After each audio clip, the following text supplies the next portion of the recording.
అందరూ బాగున్నారా అండి? మీకు ఒక విశేషమైన చెట్టుని చూపిస్తున్నానండి. ఇప్పుడు చూడండి.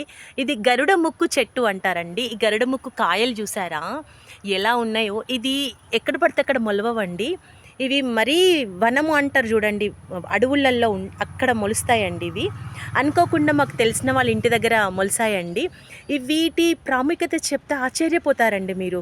ఏంటంటే ఈ కాయలు నరదిష్టికి అసలు ఎలాంటి రెమెడీ అంటే అసలు మీరు ఊహించలేరన్నట్టు. అలాంటి రెమెడీ అటండి ఇది. నేనే షాక్ అయ్యాను తెలిసి. మన ఇంటి ముందు కట్టుకుంటూ ఒక 5 ఇట్లా వేలాడ తీసుకుంటే దాన్ని మనకు వెంటనే రిజల్ట్ తెలిసిపోతుందటండి. మనం ఎక్కడికైనా వెళ్ళాలనుకుంటే అది మెళ్ళో వేసుకొని, ఇది బ్లాక్ అవుతుందంట మనం కాసేపు ఎండబెట్టేస్తే. అది మనం మెళ్ళో వేసుకుంటే కూడా మనం ఏదనుకుంటే అది జరిగిపోతుందటండి. ఓకేనా? చూస్తున్నారా అసలు ఈ చెట్టు మధ్యరాత్రి, ఈ చెట్టు ప్రాముఖ్యత ఏంటంటే మధ్యరాత్రి 12 గంటలకు ఈ చెట్టు తపస్సు చేసేదటండి. ఆకాశం వైపు మొత్తం కొమ్మలన్నీ లేచి నించొని ఆకులు మొత్తం ఇలా పైకి ఉంటాయంట. మళ్ళీ ప్రొద్దున కాగానే మళ్ళీ యథావిధిగా మళ్ళీ వాలిపోతుందటండి దీని ప్రాముఖ్యత. ఓకేనా? Thank you.